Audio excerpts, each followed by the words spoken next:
Cartoonist Kibet Bull has been released from abduction, bringing a sense of relief to his family, supporters, and the wider human rights community. His unexpected return was marked by a dramatic and unconventional sequence of events. Kibet revealed that he was dropped off in Luanda, Vihiga County, between 3 and 4 a.m., under circumstances he described as disorienting.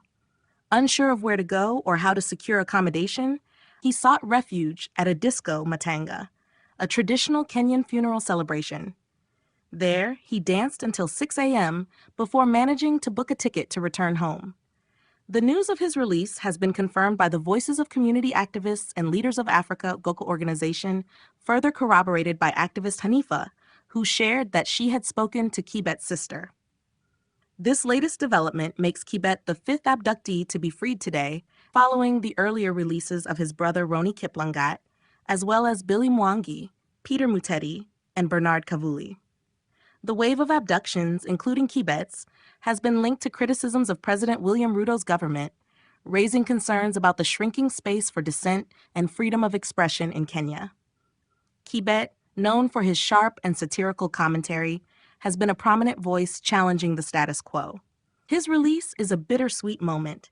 While there is relief in his safe return, the circumstances surrounding his abduction and subsequent ordeal remain troubling.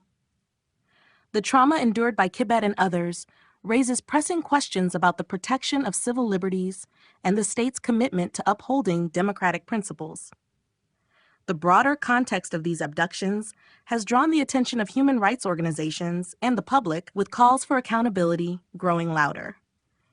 Kibet's ordeal underscores the risks faced by outspoken critics of the government and highlights the urgent need for systemic reforms to protect freedom of speech and ensure justice for victims of forced disappearances. As Kenyans process these events, the release of Kibet Bull offers a glimmer of hope, but also serves as a reminder of the work that remains to safeguard democratic freedoms and uphold the rule of law.